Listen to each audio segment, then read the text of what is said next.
Il y a eu des erreurs qui ont été faites. On a été trop clivant parfois dans le discours de la CAQ dans le passé.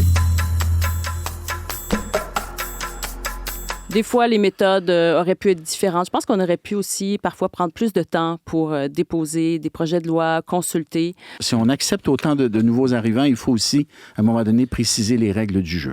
Identifier ce qui fait nos valeurs communes.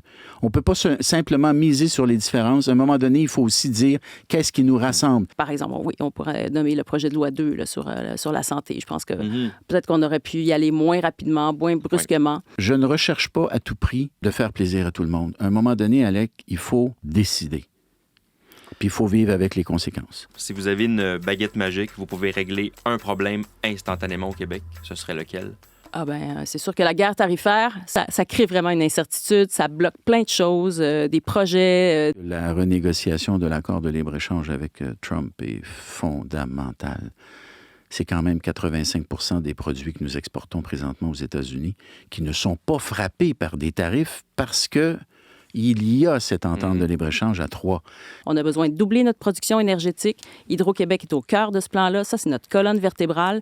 Ça prend de la prospérité dans une société. Et ça devient très important pour tout le reste parce que si ton économie va bien, tu as des sous pour investir en santé, en éducation.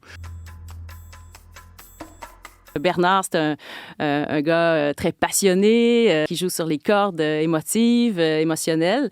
Et moi, j'arrive avec une approche très pragmatique. Montrer ses émotions, ce n'est pas un signe de faiblesse. C'est un signe de force, d'être capable de dire j'accepte pas ce qui s'est passé. Mes collègues, qu'ils soient députés ou ministres, j'ai vraiment tendance à aller chercher leur version des choses, leur vision, leur perception, leur compréhension. Puis on le voit avec le fait qu'il y a une quinzaine de députés puis ministres déjà qui m'appuient en quelques jours. Je pense que je peux dire que je suis studieux.